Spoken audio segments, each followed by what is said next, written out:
Ola pa rin. Ano, partner? Hello sa inyong lahat. Hi sa inyong lahat na nanonood. Pamilyar ba?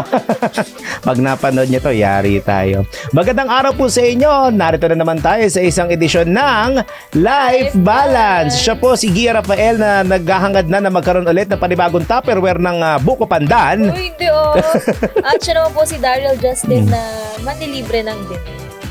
Ito na naman tayo sa Usaping Bayan. Napapanood at napapakinggan tayo via website www.dwiz882am.com. I-download ang DWIZ 882 app sa iOS at Android phones. At syempre, bukod sa aming website at sa aming app, partner, saan ba tayo napapanood at napapakinggan? Yes, napapanood at napapakinggan din po tayo dahil live tayo via DWIZ 882 Facebook page and YouTube channel. Huwag nilang kakalimutan yung TV sa Aliw Channel 23 at DWIZ News TV. Ngayon, partner, marami na tayong iba't ibang klase ng health na napag-usapan sa past episodes natin. Ito bago to because we feel like it's a must, lalo na at ito ang ating New Year's special. Wag na special. Oo. Kung nung nakaraang episode napaunlakan tayo ng part 1 ng ating very very special guest. Ang bilis ng request namin. Part 2 kaagad tayo, partner Biruin mo, nag-part 1, humingi kami ng part 2 sa previous episode and now kasama pa rin natin for part 2 ang ating financial literacy advocate, si Sir Armand Benco. Sir, welcome back. Hello, salamat at maraming salamat sa paunlak niyo muli para makapagbigay tayo ng kaalaman at konting karanasan. Bago natin makalimutan, Sir Armand, Happy New Year po sa inyong lahat. Unang araw, wala na silang choice. Unang araw ngayon ng January 2025. Kaya, let's get into it. So, kaya partner, ito ang pag-uusapan natin. Sige, go. Tapos alam mo naman, ang daming mga kababayan natin na mag-agree din si Sir Armand dito na habol nila, maraming gumagawa ng mga New Year's resolution ngayon, Sir Armand. Kasama to palagi. Ito yung isang bagay na hindi mawawala. Ang mga New Year's resolution natin na nakatutok po sa usaping finances o sa usaping pera. So ngayon, Sir Armand, isa sa mga unang tanong namin para sa topic natin ngayon sa ating New Year special. Ganun na sabihin, special. So, Sir Armand, pagka kayo po ba ay nagkakaroon ng oportunidad na makipag-usap sa ating mga kababayan, ano ba yung mga pinaka-popular na financial New Year's resolution na ginagawa ng mga tao pag sumasalubong ang bagong taon? Karamihan mula doon sa nag-uumpisa pa lang na humahawak at namamahala ng kanilang personal na pananalapi, ayan, yung magtitipid na, mag-iipon, mag-i-invest, yung mga sinasabi natin dito sa programa natin, meron din tayong programa dito sa DWIC. Parang sa sinasabi nila, gagawin na nila yung tamang pamamahala ng pananalapi. Ang nagiging hindi naman masama o mali, pero kulang yung specificity sa English ang tawag, yung being specific. Kayo na nagtatrabaho, malamang nakakapag-strategic planning kayo dito, di ba? Laging sinasabi, kapag meron tayong mga gustong o ninanais, kailangan maging smart tayo sa ating mga goal o ambisyon na gustong gawin. Lalo na kung kaperahan. Dahil ang kaperahan, walang emosyon, nabibilang siya, kaya kailangan yung be specific. At katulad ng sinabi ni Gia, laging kasama yan sa New Year's resolution, yung magpapakabait na, magda-diet na, magsisimba na, lagi-lagi, yung obligasyon, at yan, magtitipid, mag-iipon, mag-i-invest, pero kulang sa pagiging specific at measurable. Imbis na sabihin sana na mag-iipon na, every month, dapat may ipon akong 1,000, 2,000, dapat very specific sana na ganun. Yung iba, yung mga goals nila sa buhay, ina-identify nila. Eto, umpisan ko na yung pagpundar sa bahay, pagbawas ng aking utang. Lahat nun, okay po yun. Langyan lang natin ng specific, measurable, attainable numbers yung New Year's resolution natin na may kinalaman sa ating pananalapi. Pero bakit po ba maraming tao nagsistruggle na ma-maintain or ma-keep yung New Year's resolution po na yun? Yung iba na naging very specific, measurable yung kanilang New Year's resolution sa larangan ng kaperahan, hindi naman realistic. Anong halimbawa? Babayaran ko na itong utang ko ngayong taon. Naging specific. 5,000 o 10,000 every month para yung utang ko na 100,000 sa isang taon, pag 10,000 a month, bago matapos ang bagong taong 2025, wala na akong utang. 10,000 a month times 10 months, 100,000. Tapos na. Sumusweldo lang pala siya ng 15,000. Yung 10,000 na every month, hindi realistic kasi syempre may cost of existence o cost of living pa siya.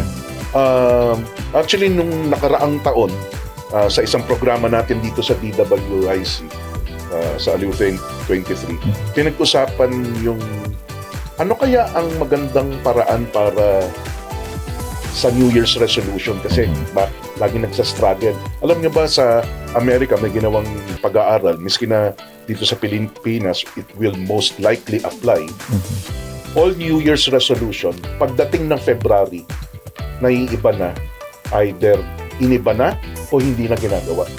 Pagdating ng February, so yung paghahanda pagdating nung huling linggo ng December, ano nga ba yung mga New Year's resolution natin pagdating ng January? January, pipilitin yan. Isang halimbawa, yung pagising ng maaga. Mayroong mga nagba-viral, lahat daw ng mga successful CEOs, isa ang common sa kanila, nagigising sila alas 4 ng umaga. Yun din, alas 4 ng umaga. Tapos may routine pa yun May routine pa, oo. Total, na-practice ako nung simbang gabi, sabi niya ba? 4:30, pero late din naman nung dumadating yung simbang gabi. Ginamit pa yung simbang gabi para lang ma-set yung basis na hindi, gigising ako na alas 4. Kumalat yun di ba? Yung lahat daw ng mga successful, 4 a.m. sila Bill Gates, sila Steve Jobs, lahat daw yan. 4 a.m. nagigising. January. Asahan mo, baka ngayon, January 1, gumising ng alas 4 na yan. January 2, medyo nahuli 4:15. Kasi nung nag-alarm ng 3:45, sandali na lang, mamaya yan gigising. Yung para ito yung 5 minutes na sinasabi, oo. Hanggang pagdating ng 15 ng January, mga nag-a-alarm, dumidilat ng 4 o'clock. Pero babalik ulit sa tulog. Nakalimutan kasi kulang yung nag-viral Alas 4 ng umaga, sinabi lang doon gumigising. Dapat doon gumigising at bumabangon. Ayun. Yung alas 4 ng umaga, gumising naman ako Hanggang nabaliwala na yung pinaka-essence, dahilan, bakit ba yun yung New Year's resolution mo, yung alas 4 ng umaga, o lalo na sa kaperahan, magtitipid na ako, hindi na bibili nung mamahaling kape na hindi naman masarap talaga. Kung anuhin mo, 150, 175, yung pinakamaliit. Hindi ko na kukunin yan. Hindi natutuloy kasi parang yun naninigarilyo. Diba? Hindi na ako maninigarilyo, puputulin yan. Marami nagsasabi, yun yung paraan talaga. Tawag nila sa English, cold turkey, hinto mo talaga, tapon mo lahat ng paninigarilyo, lighter, ashtray. Dun sa kape, lagi natin dinadaanan dito. Napakalapit. Kapit-bahay lang. Kapit-bahay lang. So, hindi na itutuloy yung New Year's resolution dahil dun sa bigat, lalim, lawak nung gustong baguhin na tatanggalin o baguhin na idadagdag. Yung isang kasamahan natin dito, si Kim, minsan kilala namin yun. Malupit yun na executive producer, boss. Ang galing-galing nun. Yung matangkad. Oo, napakatangkad. Tangkad, tapos medyo makisig. Makisig on the heavy side. On the heavy side, si Kim po, na nakikita rin dito sa ibang programa. Shinare ko sa kanya yung pinapractice namin 3, 4, 5 years, 3 years ago. Nung pandemic, mga 3 years ago.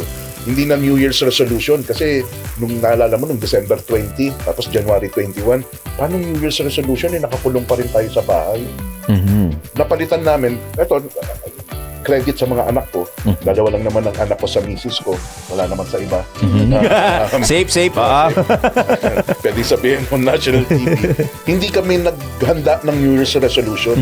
Hinanda namin, Gia, ano ang perfect day para sa amin.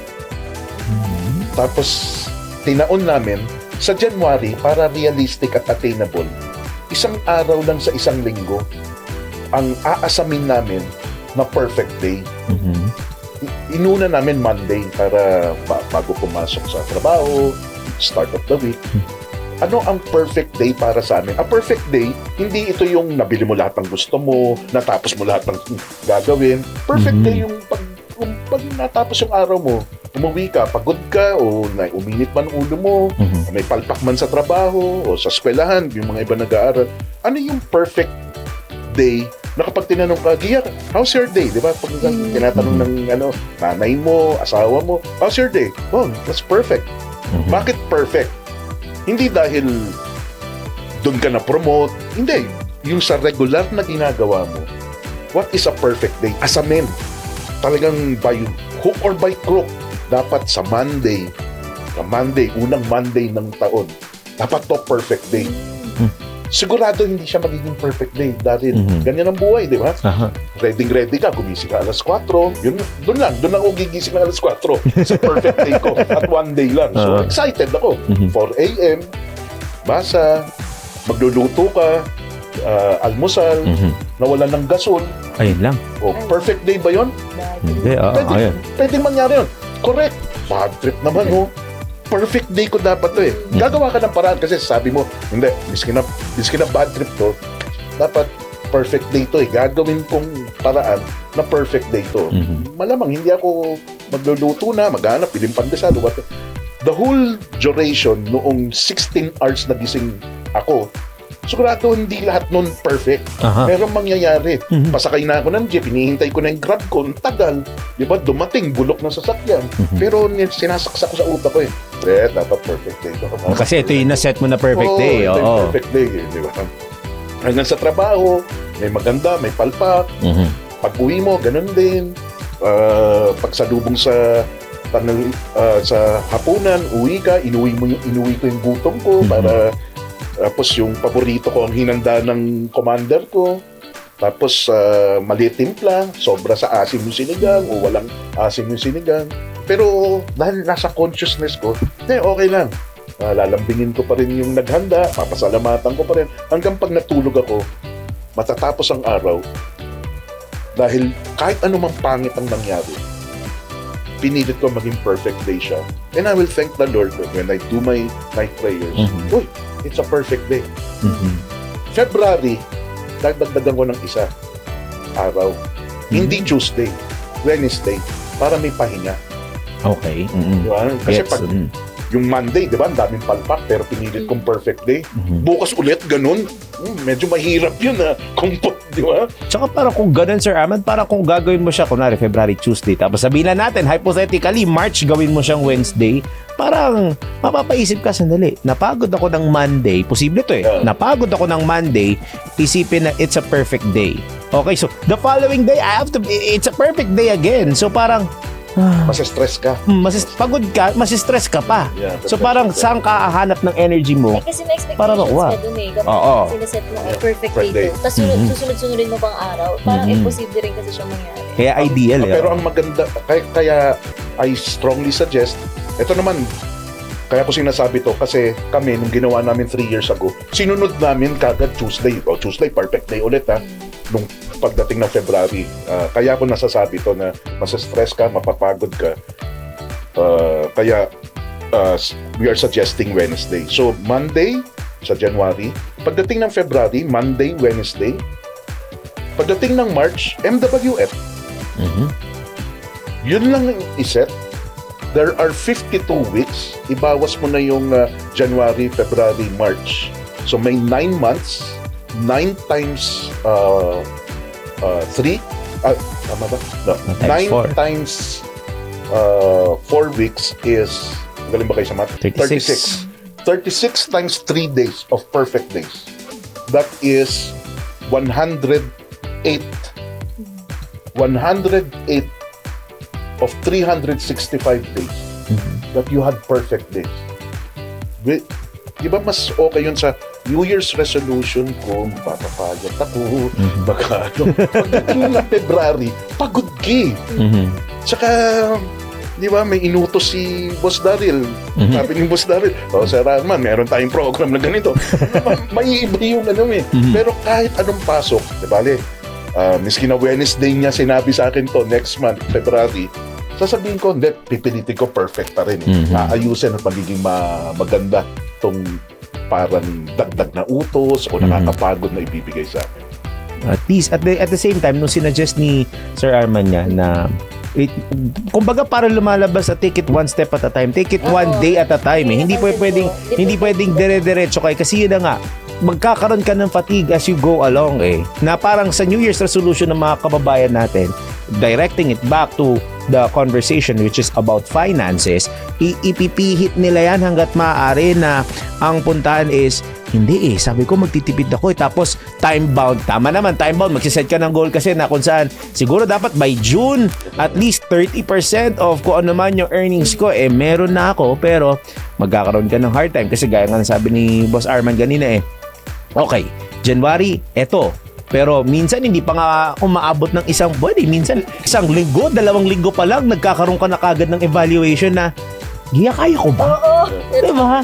Parang, kailangan ko mag-save up. Kunwari, aalis ako, pupunta ako ng Taiwan, I need 50,000. So 50,000, sinabi mo yun ng December, ang trip mo sa Taiwan, February. Parang kung 6 figure ang iyong sahod, maiintindihan ko at ma-achieve mo kagad yun. Pero hindi ka 6 figure, parang paano mo gagawin? Tsaka doon pa lang, paano mo na masiset na meron kang perfect day? Kakayad ka na nakakayad without taking a rest. So, kumbaga, bottom line is, wag mong bibigla yung sarili mo, unti-unti lang. Kung ano lang kaya sa ngayon, yun lang muna yung gagawin mo. Hindi lang sa pag-set ng perfect day, kundi pati rin sa pag-perfect. Yeah. So, na magbabato na ulit ako ng tanong, sir, ano po ba yung best way para ma-assess yung current financial situation bago mag-set ng goals ang isang tao? Very good. Napakaganda ng tanong kasi bali walang mag-set ng goal kung hindi mo alam kung saan ka nang gagaling. Your goal is your destination, di ba? To assess kung ang current situation mo, una, kailangan masagot mo yung tanong, magkano ka ba ngayon? Yung sagot do sa tanong na yun is nanggagaling doon sa kung alam mo kung ano ang iyong total assets at halaga nito. Kung first time nyo maririnig yung salitang assets, ito yung mga bagay na merong halaga na pwedeng bilhin sa inyo ng ibang tao. Kayo ang may-ari, merong halaga, pwedeng bilhin sa inyo ng ibang tao. So, kung kayo ay may bahay at lupa, pero nagre-renta lang kayo, hindi nyo po assets yon. Kasi kailangan kayo may-ari, merong halaga, pwedeng bilhin ng ibang tao. So, yung assets, anong halaga ang ilalagay mo ron? Kung magkano bibilin sa'yo ngayon. Bakit ko sinasabi yon? Maaaring bumili kayo ng sasakyan at ang total na nagastos nyo kalahating milyon. Pero kung bibili na ngayon yung sasakyan nyo na luma na, baka 200,000 na lang ang pagbili sa inyo ngayon dahil bumaba na yung halaga. Ang ilalagay nyong halaga kung magkano bibilin sa inyo yung bagay na kayo may-ari, may halaga at pwedeng bilhin ng ibang tao, assets. Ibabawas yung suma total ng inyong pagkakautang. Magkanong utang ang ilalagay doon sa halaga ng utang? Hindi yung original amount na inutang, kundi yung balanse na lang ng utang. Halimbawa, bahay at lupa. Ilalagay ko ba sa assets ko yun kung hindi ko pa tapos bayaran? Yes, lalagay nyo kasi kayo may-ari, merong halaga, pwedeng bilhin sa inyo na ibang tao. Miski na binabayaran nyo pa yun, pwedeng bilhin sa inyo. Yung asset na yun, dahil nag-housing loan ka o pag-ibig loan para mabili yung asset na bahay at lupa, meron ka pang balanse na 3 taon na 10,000 each month, 120,000 o 360,000. So, miski na 3 million ang halaga nito, ang inutang mo nung binili, 360,000 na lang yung balanse ng utang, yun ang ilalagay. Ang tawag doon, liabilities, yung pagkakautang. Suma total ng assets minus suma total ng pinagkakautangan, yung balanse. Kung positive siya, yun ang sagot kung magkano ang isang individual. Yung mga nasa pamahalaan, di ba? Laging binabalita yan pag minsan, statement of assets and liabilities and net worth. Ay, SALN. SALN. Yung net worth, kung positive. Ngayon sasabihin, bakit kung positive? Kasi pwede pong negative. Ako, when I was early 30s, hanggang early 30s, negative pa ho ang net worth ko. Meron akong ari-arian, may halaga, pwedeng bilhin ng ibang tao, excuse me, pero yung balanse ng utang ko, mas malaki pa kaysa dun sa halaga ng aking mga ari-arian. So, quick arithmetic, kung ito 3 million, ang utang ko 5 million, negative 2 million ng net worth ko. Nangyayari po yun. Lalo na kung kayo ay nag-uumpisa lang, magpundar, tawag nila, yung nagpupundar ka ng ari-arian. So, paano mag-assess para makaset ng goal? Alamin kung nasaan kayo sa inyong buhay pinansyal. Know your statement of assets and liabilities. Second, know your cost of lifestyle. Hindi po ito yung sinasweldo, magkano ang inyong cost of lifestyle? Dapat sana mas mababa yan sa regular fixed income nyo. Bakit mas mababa sana? Para meron kayong sobra, meron kayong pang-ipon at pang-invest. Pangatlo, walang kinalaman sa numero. Una, yung statements of assets and liabilities. Pangalawa, yung cost of lifestyle nyo. Yung pangatlo, ito nabasa ko kay isang manunulat, alimutan ko na tuloy. Kasi mas naalala ko yung sinabi niyang kataga. Sa Ingles, you got to be before you got to do. And you got to do before you got to have. Pag sa larangan kasi ng kaperahan, laging iniisip, magkano ba yan? Makakamit ko ba yan? Mabibili ko ba yan? Makakabiyahe, magagawa ko yung hobbies ko, magkano ba yan? Dapat daw, unahin muna, ano ba ang gusto mong maging? Who do you want to be, Gia? Who do you want to be, Daryl? Who do you want to be? Gusto mo ba ikaw yung magarbong ina na maluho pero problemado yung mga anak, di ba? Ganyan yung kadalasan na storya. O ikaw ba yung, ang gusto mo bang maging yung makilala ka na mapera ka na lagi mong fineflex? Pero yung pamilya mo hindi mo natutulungan or meron ka mga ibang nagagawa. Walang pinagkaiba yan doon sa, naalala ko tuloy yung isang financial coaching na ginawa ko. Mga bata, magtatrabaho, lilipat ng trabaho, bagong taon. Sabi ko, lalo na kung bata kayo, at tayo, dahil nasa bagong taon, dun sa naghahanap ng bagong trabaho ngayong taon na to, do not focus on what you will get as a salary. Focus on what you will become. So sa larangan ng pagpaplano sa ating mga financial goals, who do you want to be ba? Gusto mo bang maging isang responsable, good provider for your family? Or gusto mo ikaw yung party guy, nakikita nila, okay sa luho, pero pinaiinisan ng iba, pinaiinitan? Who do you want to be before you do and before you get what you want to have para doon sa yung financial goals? So it's hard to say na pero ito, tanong ko to very quickly lang, Sir Armand. In terms of planning, gaya nga ng sabi ninyo, mas maganda na hindi mo na dapat tinitignan ng isang tao, lalo na yung mga magsa-start ng panibagong trabaho, ang focus mo is who you would want to become in terms of your work. Kasi ang dami natin, hindi naman natin may deny. Kahit ako nung una, inisip ko rin yun na, dilipat akong trabaho kasi this is not my first job. Ang focus ko, how much would I earn? Hindi ko inisip muna na, sandali, for me kasi this is a passion job. So, what exposure am I going to get and how am I going to utilize yung exposure na yon para lang, hindi lang for myself, but also in helping others because the platform of DWIZ is news and public service para makatulong sa mga ibang tao. Pero masama na ba kaagad yun, Sir Arman, pagka sinabi na ang focus kaagad ng tao ay kung magkano yung kikitahin niya? Hindi po. Let me kung may misnomer. Dinadagdag ko lang na aside from what you will be getting, focus on what you are to become. So, ito para may specific guide na with regards to pera. Pag kayo lilipat ng trabaho, dapat at least 30% taas ng sweldo nyo. Every 3 years, dapat ang 3 to 5 years, dapat target nyo, dumodoble ang salary nyo.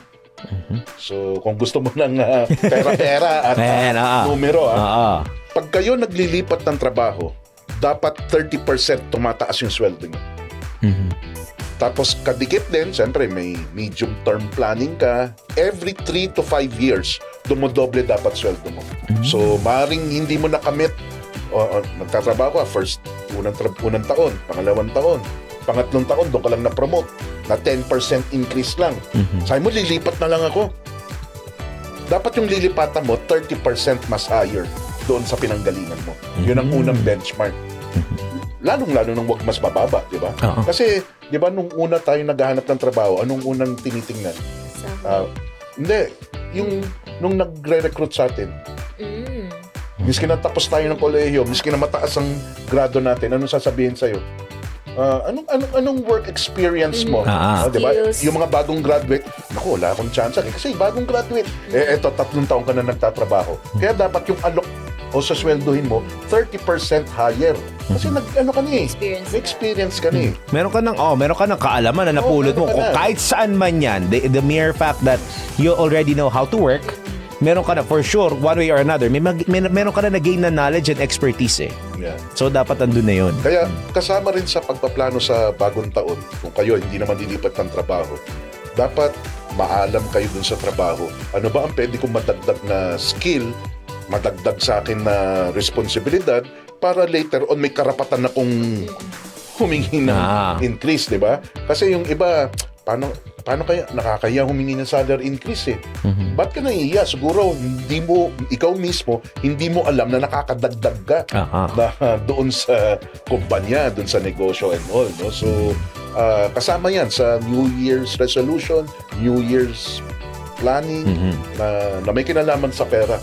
Dapat bago matapos ang bagong taon, dapat ma-promote ako at mag-salary increase. Now you know? Pero, eto may isa pa akong tanong, sir. Since parte pa rin ng New Year's resolution, magkano po ba talaga ang dapat na sinesave each month? At paano po ba talaga yung tamang way para mag-ipon? Ayan. Wait. Bago natin. Pabitin yan, Sir Arman. Nagulat ka, no? Dito sa programang to, hindi, napapanood pa rin naman yung pera-pera lang yan. Yan naman yung programa nila, Sir Arman, kasama yung executive producer namin. Kano nga po pala talaga dapat is-save ng isang tao buwan-buwan? At paano po ba yung tamang paraan para talaga makaipon effectively? Very good question. Mga 2 dekada na lagi nababato yung nasa kabilang stasyon pa yata yun. Yan na. Una, sabi sa libro, yung mga nagsusulat ng tungkol sa kaperahan, sabi nila 80-20. 20% daw sana ng ating sinusweldo kinikita. 20% nun, sana dapat na itatabi natin, na isusupi natin. At yung 20% na yun, may kanya-kanyang purpose yun at papalaguin mo pa yun. Hindi lang sapat na makapag-ipon ka. Pero aminin na natin, lalo na kung first time natin na ririnig to, tapos may nakasanayan na tayo na gastusin, ang hirap. Lalo na kung may pamilya ka na, tapos ngayon ka pa lang nakapanood nito, tapos 20%, sigurado sasabihin mo kagad, hindi ko kaya yan. Ang laki niyan. Sumasweldo kong 20,000, ang cost of living ko nga mga 22, 23, 25. Kaya nga ako nagkakautang-utang, papaipon mo pa sa akin yung 2,000. So, again, sa libro po, ideally, 20%. Sa ibang bansa, yung mga kinainggitan natin na ang ganda doon sa bansa na yun, ang daming mayayaman. Ang savings rate nila mahigit pa sa 20% ng kanilang naiipon.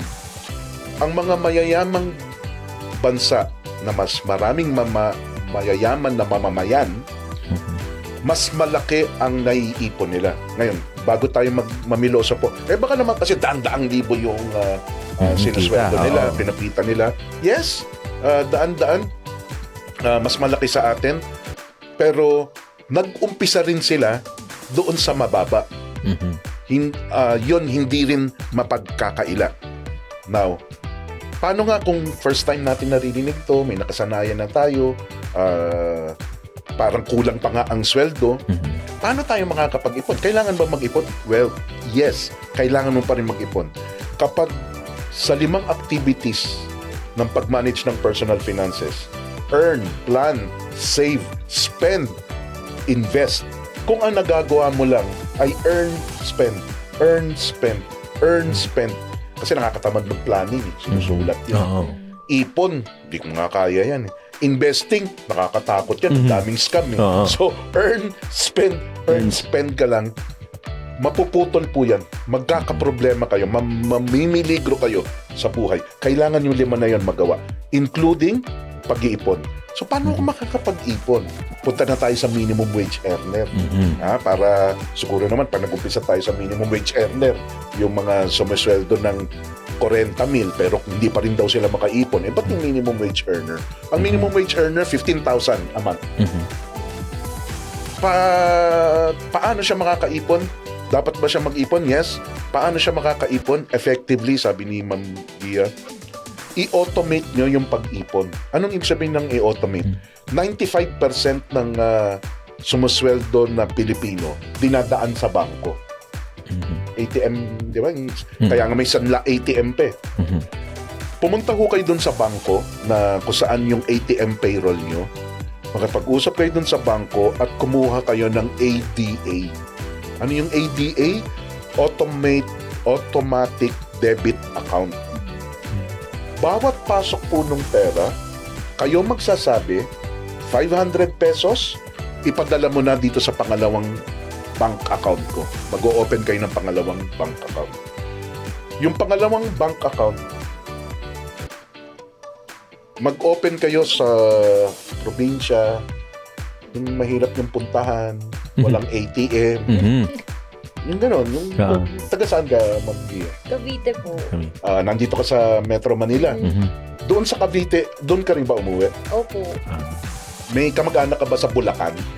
Wala po. Good. So, pumunta ka Punta ka sa Bulacan. Doon ka mag-ipit. Bulacan. Doon ka mag-open. Walang ATM, pwede yun eh. Passbook lang. Yung ATM payroll mo rito, kakausapin mo yung bangko, every month, pagpasok, hindi ka na kailangan mag-deposit, hindi kailangan ikaw. Bawat pasok yon, kaya tawag nila automatic debit account. Automatic 500 pesos. Pupunta dun sa account na yon. Okay? Para ma-withdraw mo yon, kailangan mong puntahan. Gawin mong ganun. Dadayo ka pa ng Bulacan. Dapat dadayo ka pa ng Bulacan. Make it very uneasy for you to withdraw it. Ang makukuha mo lang dun sa ATM mo, na ma-access mo, 500 peso less. Sa isang minimum wage earner na sumisweldo every 15 days, 7,000, nabawasan ng 500 pesos. Hindi ka na nakuha yung 500 pesos. Ipupusta ko yung buhay ni wag yung executive director. Wag. Kailangan namin siya. Kung sino man. Pupusta ko na hindi guguho ang buhay pinansyal ng minimum wage earner na nabawasan ng 500 pesos. Medyo may gipit, pero matutuloy niya pa rin yung buhay niya. Matutuloy niya pa rin. Nabawasan lang 500 pesos a month. That is the most effective way na para makapag-ipon ka. 500 pesos a month is 6,000 pesos a year. Lalo na kung nanonood sila ng pera-pera lang yan, malalaman nila, for 500 pesos a year, yung mga pinaglalagyan ng mga burgess na mga malalaking pera. Mhm.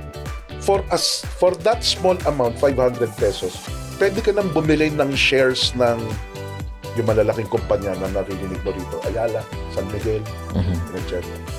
For 500 pesos a month, pwede ka nang makabili ng mga stocks ng mga kumpanya tulad ng Apple, Google, Netflix. Pamilyar ba sa inyo yan? Zoom. Yung mga popular ngayon na tech funds, tech companies na sinasabi. For 500 pesos a month na naiipon nyo. Yung marami nagtataka, ano daw yun? Bitcoin? Bitcoin? Ano ba yan? Pinakamalaking scam o pinakamagandang oportunidad? For 500 pesos every month na naging 6,000 pesos a year. Para lang maglaway sila, pagkatapos nilang mambitin, naglaway na. Ang bitin ay directed sa'yo. Alam niyo ba yung Bitcoin noong 2024? Kung nagpasok ka bumili ka ng 1,000 pesos worth of Bitcoin, nung natapos ang 2024, 2,200 na siya. So 120% growth. Yung 1,000 yun, ha? Saan nung galing yung 1,000? Di ba nag-iipon ka ng 500 pesos every month? So sa pangalawang buwan, pwede ka nang bumili ng Bitcoin, 1,000 pesos. Yung paglago na yon ay kapareho ng kung 10,000, lalo na sa Boss Daryl. Hindi 1,000 ang niligay, 100,000. Yung 100,000 nung start ng January 2024. Natapos ang 2024, 220,000 yun. What am I saying? Sabi mo, paano makapag-ipon? I-automate natin. Dalin mo na doon, automatic, sa maliit na halaga. Huwag mo na nating i-porsyento kasi pag porsyento, nakakasindak eh. Uy, 20% ng sweldo ko sa minimum wage, 3,000 kagad. Laki naman. 500 lang. 500 pesos every month.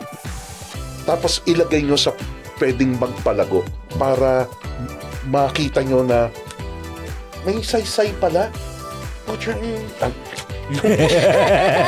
Okay lang, may edit yan. Yung 6,000 ko sa isang taon, 12,000.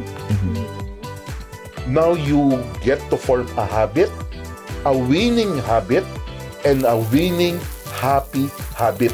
Anong ko sabihin? Merong habit na hindi winning, di ba? Merong mga habit na winning pero hindi happy. Ito happy dahil tumataas yung naipon ko. Kumikita, nadadagdag. Sigurado ba yun? Pinapangako ba yun? Hindi. Pero at least sumasabay ka dun sa laban. Kung saan nagpapalago yung mga mayayaman, doon ka rin nagpapalago. For how much of an amount? 500 pesos a month? Siguro naman hindi na mabigat yun. Ayun. Ngayon naman, dahil alam mo partner, apakabilis ng isang oras. Apakabilis. Tapos na naman. Naniniwala si Boss Arman, napakabilis na isang oras. Yes. Pero ngayon sir, siguro a 60-seconder advice or tip sa lahat ng mga viewers and listeners natin na nagsiset or probably magsiset na ng kanilang mga financial goals lalo na ngayong bagong taon. Sige, Boss Arman, go. Wala hong mas magandang panahon, mas exciting na panahon kundi itong bagong taon na darating. Bakit? Dahil sa dami at bilis ng mga pagbabago. Tuloy-tuloy ho kayong tumutok sa mga programa tulad ng life balance, sa lahat ng aspeto na pwedeng makatulong para tayo makasabay sa mabilis at maraming pagbabago na makaapekto sa atin ng positibo. Hindi lang dun sa mga ibang pinag-usapan na tulad ng mga napag-usapan na nakaraan, lalo na sa kaperahan.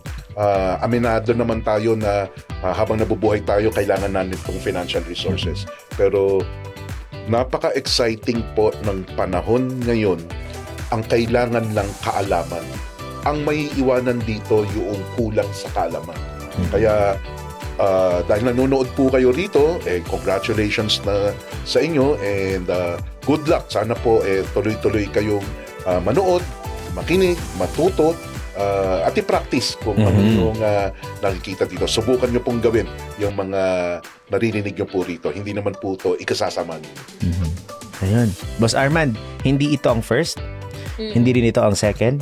Alam mo, magandang gawin natin. Alam mo, na-imagine ko, hindi tayo hihingi basa-basa ng part 3. Hingi tayo ng monthly parts. Parang magandang gawin yan. At siguro parang a check-up na rin in terms of finances, no? So, medyo unahan ko nito sa Boss Arman, gawin siya natin to siguro mga once a month, no? Siguro ang topic natin sa Feb is kung ano. Kimi, kung nanonood ka, na nag-aayos ka din, eto na rin yung topic for February. Kung na-reach ba yung goal for January 2025? Pwede rin po. Pwede, kung paano natin kaya susukatin. Pera o puso?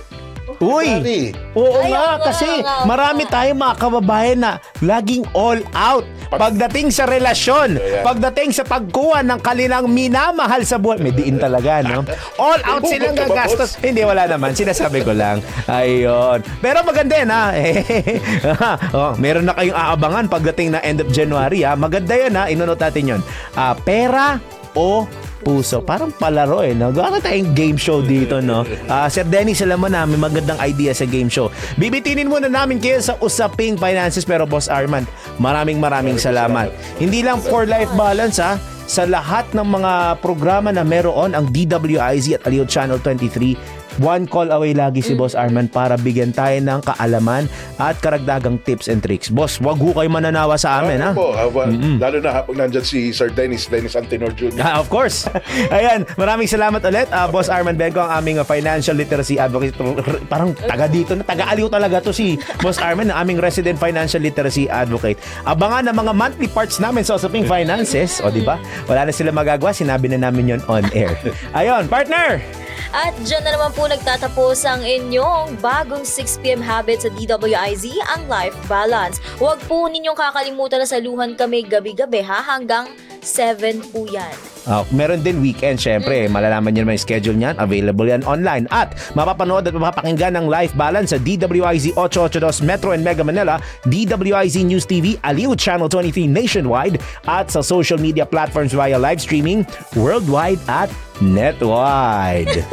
Sa ngalan ng buong pwersa ng Aliw Broadcasting Corporation, ako po si Gia Rafael. At ako naman po si Daryl Justin, at ito ang Life Balance. Abangan ang susunod na programang e-ere sa Aliw Channel 23, DWIZ News TV, at mapapakinggan sa DWIZ 882.